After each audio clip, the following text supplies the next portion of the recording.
The reason I asked about your age, though, is, and you're talking about, you know, like rock stars. Like, I guess a lot of people, you can't really relate to a rock star that makes $1 million, or you know what I mean, lives these crazy lifestyles. One thing though is that, like, the first song I ever heard by you was Photosynthesis. Yes. And that song, like, immediately I connected to it just because Cool. of what you were Thank talking. You were talking about growing up, but not growing up, and also remaining true to certain ethics and values. Yeah. Which is where I am, or you know, was Yeah, and still am. Well, me too. It's kind So of. you still there? Yeah, definitely. I don't envisage myself figuring out what I think about the world properly for a good decade yet. Do you know what I mean? Yeah. Yeah, I just kind of.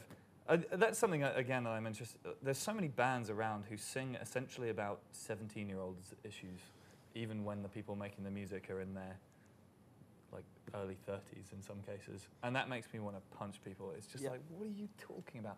Like when you see people in their late 20s writing songs about anything to do with school. Who thinks about school anymore? Do you know what I mean? I don't care about school.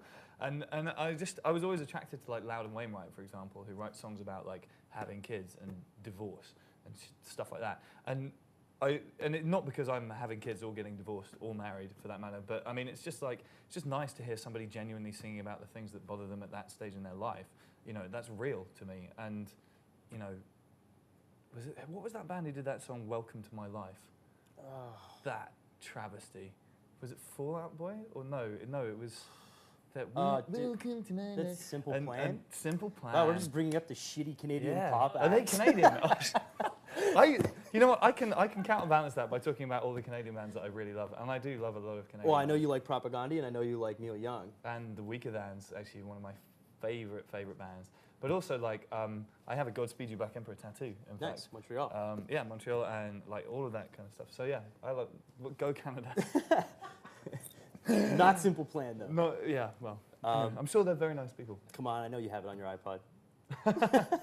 I lost my iPod the other day. I was so disgusted at the fact I had Simple Plan that I lost it. You threw it. I threw it away.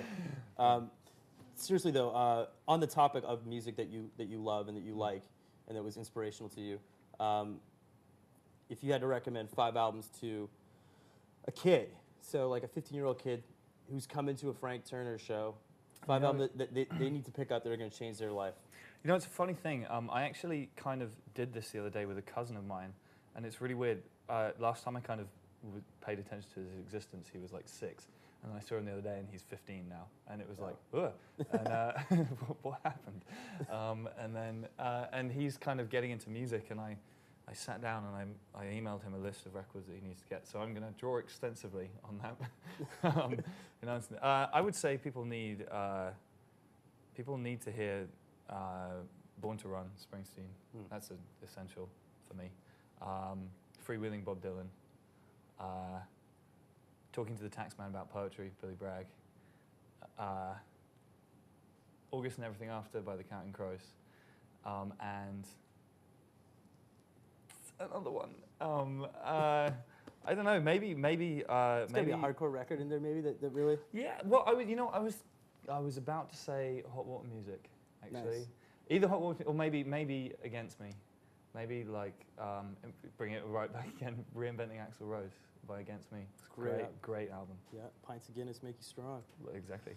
On the Hot Water Music note, Chuck Reagan. You toured with Chuck Reagan. Yeah. And you also toured with Offspring, and you're going on tour with Flogging Molly. Yeah. So, and that's speaking of Guinness. I mean. Yeah. Yeah, that's gonna be interesting. That's gonna be a lot of fun. That's on the St. Patrick's Day tour. I'd love to see that. Yeah. What's it like when you get to tour with these staples in like punk rock? You know what I mean? It must be pretty. It's pretty surreal at times. The Offspring tour in particular was strange. I mean, not in a bad way. They were super nice people, and it was a great tour to do.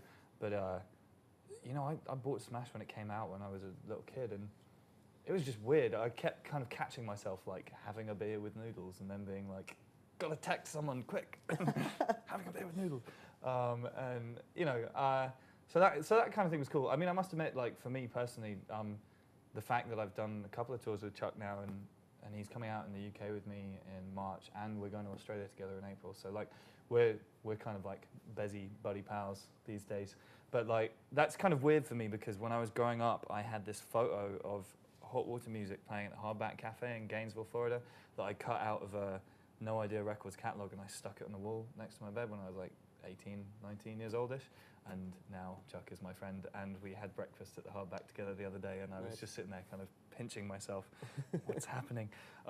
So yeah, I think Chuck is, and also not only hot water music, but with this whole miasmic thing that is folk punk. But I mean, to the extent that anything like that really exists or is worthwhile, Chuck is definitely streets ahead of everybody else in doing it. I think that he's the progenitor of it, and I think that he's one of the only people actually doing it in a worthwhile way. So, big love, Chuck Reagan.